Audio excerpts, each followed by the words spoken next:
नमस्कार मित्रांनो. पुन्हा एकदा माझ्या चॅनलमध्ये तुम्हा सर्वांचं स्वागत आहे. तर आज मी तुम्हाला एक छान असा टॉपिक घेऊन आलेली आहे की how to talk to anyone, म्हणजेच दुसऱ्याशी आपण बोलताना कसं बोलायचं. तर आता ह्याचे काही टिप्स आहेत, तर त्या जर आपण फॉलो केल्या तर आपण दुसऱ्यासोबत संभाषण करताना एकदम व्यवस्थित संभाषण करू शकू.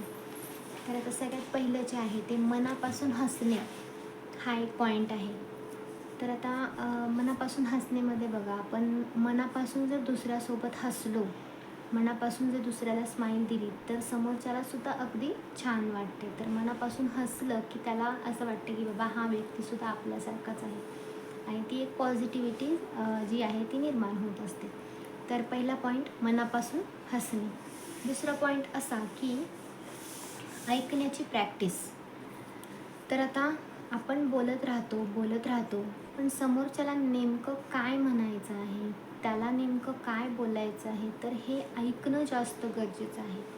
जर आपण फक्त बोलत राहिलो तर आपल्याला समोरचा काय म्हणतो हे समजणारच नाही. त्याच्यामुळे आपण जी आहे ती ऐकण्याची प्रॅक्टिस ठेवणं गरजेचं आहे. तर जितकं आपण जास्त ऐकू तितकं आपण चांगलं बोलू शकू. तर दुसरा पॉईंट आहे समोरच्याचं ऐकण्याची प्रॅक्टिस ठेवणे. समोरच्याची कोणतीही एखादी गोष्ट लक्षात ठेवणे, हा तिसरा मुद्दा आहे. तर आता समोरचा जेव्हा आपल्याला नेक्स्ट टाईम बोलायला येतो, तर त्याने आधी आपल्याशी काय संभाषण केलं आहे, तर त्याच्याबद्दल आपण थोडंसं ते रिवाईज करणं मनामध्ये गरजेचं आहे. त्याची कोणतीही एखादी गोष्ट जी की आपण लक्षात ठेवली की आपल्याला त्याच्यासोबत संभाषण करायला सोपं जाणार आहे. हलकं फुलकं बोलायचं, हा आहे चौथा मुद्दा. हलकं फुलकं बोलायचं म्हणजे काय की कॉम्प्लिकेटेड आपलं जे बोलणं आहे ते कॉम्प्लिकेटेड नसावं.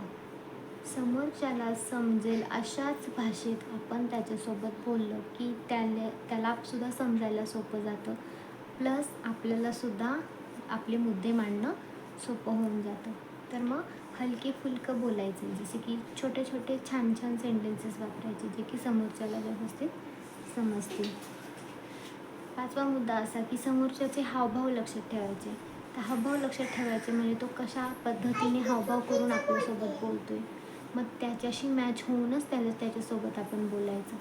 तर अशा ह्या ज्या 5 टिप्स जर आपण फॉलो केल्या तर आपल्याला खूप छान प्रकारे त्याच्यासोबत संभाषण जे आहे ते साधता येणार आहे, कम्युनिकेशन करता येणार आहे.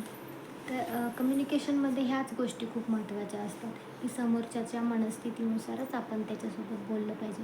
मग काही महत्त्वाचे मुद्दे असेल तर ते आपण व्यवस्थित मांडणं गरजेचं आहे. तर कोणत्याही नात्यामध्ये कम्युनिकेशन हे खूप जास्त गरजेचं असतं. आपण जर कम्युनिकेटच केलं नाही तर आपल्या भावना दुसऱ्याला समजणारच नाही. तर मग हे ज्या 5 टिप्स ज्या आहेत ह्या तुम्ही फॉलो केला तर तुम्हाला छानपैकी दुसऱ्या व्यक्तीसोबत कम्युनिकेट करता येणार आहे.